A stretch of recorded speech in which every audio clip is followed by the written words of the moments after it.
my father died in an accident, he sat me down and looked deep into my 10-year young eyes and gave me what I now realize was a parting gift. He said to me these words, which became the cornerstone of everything that I have ever achieved in my personal and my corporate life. These were the words: there's a reason why you wake up every morning, and your job is to find that reason.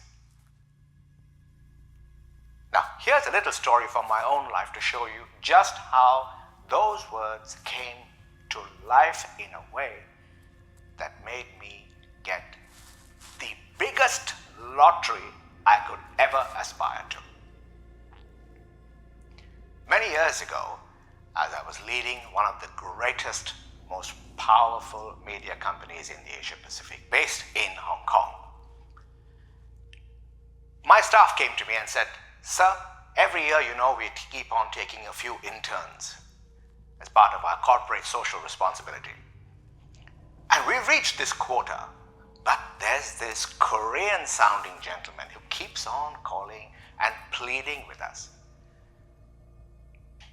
So I said, all right, well, let's make an exception in this case, because there was that voice which said to me, I wonder why this is happening. So a few days later, this young Korean boy showed up. Very young, very intelligent, very well spoken, full of energy. And he plunged straight into all the little tasks that we gave these interns. 2 or 3 weeks went by before you know it. And now is the time when they're about to leave. So they all come to me and say, "Sir, we now need to learn how to write a resume to get our first job in the corporate world." So I sat them all down and I said, "Listen, kids, those days when you wrote A4 size piece of paper, your resume, name, date of birth, those are gone. Today, you have to be the very soul of competition, the very heart of innovation. So how do you do that? Make a list of all the questions that you would be asked during your interview. And then we work on the answers. And then we shoot it on camera and make a little video which you upload to YouTube. So whenever you apply for a job, you just send them that link.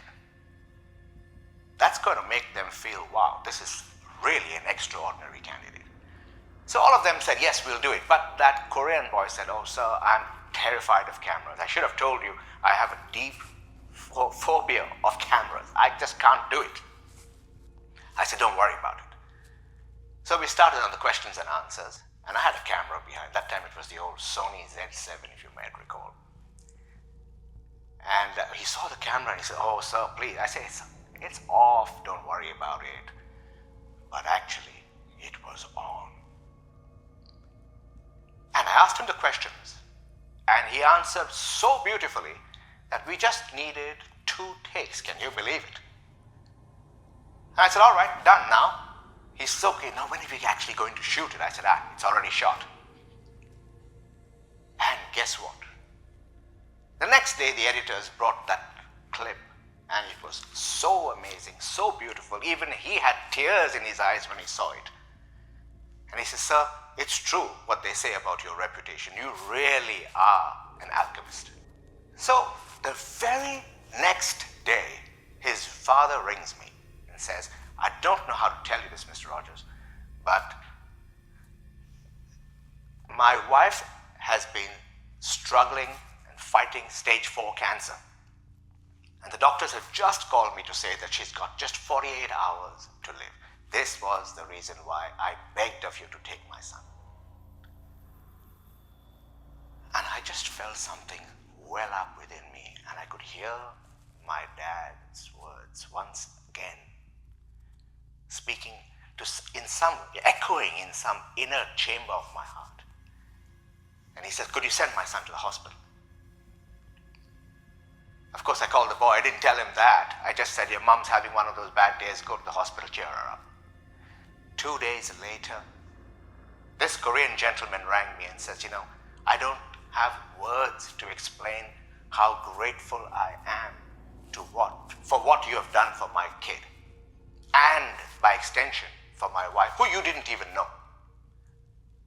And he says, the last thing she saw before she left this world was that video that you created of her son. And now she has gone to another realm, taking with her these feelings that yes, her son has managed to face his greatest fear, and now has shown her that he is capable of standing on his own feet and earning his own bread with the courage that you gave him. And I kid you not, it was at that moment that I felt something so overwhelming that just rose from some inner part of myself and filled my whole body with a joy greater than anyone could ever have. By winning actual money, this was much greater. And as the days rolled by, I realized that these lotteries we think about involve money that comes only to go. But this feeling of inner joy, this rapture of doing something for somebody I have never met, and something that continues to not just benefit that boy, but his entire family and many, many generations to come, is because of what I did. And why did I do it? Because I remembered the words of my wise, poor but wise father, who gave me these words as a parting gift. See, in the same way, I'm giving you these words. Every morning when you wake up, remember that there's a reason why you've woken up, and your job is to find that reason.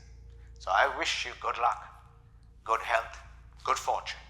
Always remember what your real fortune is. It is what you do for others.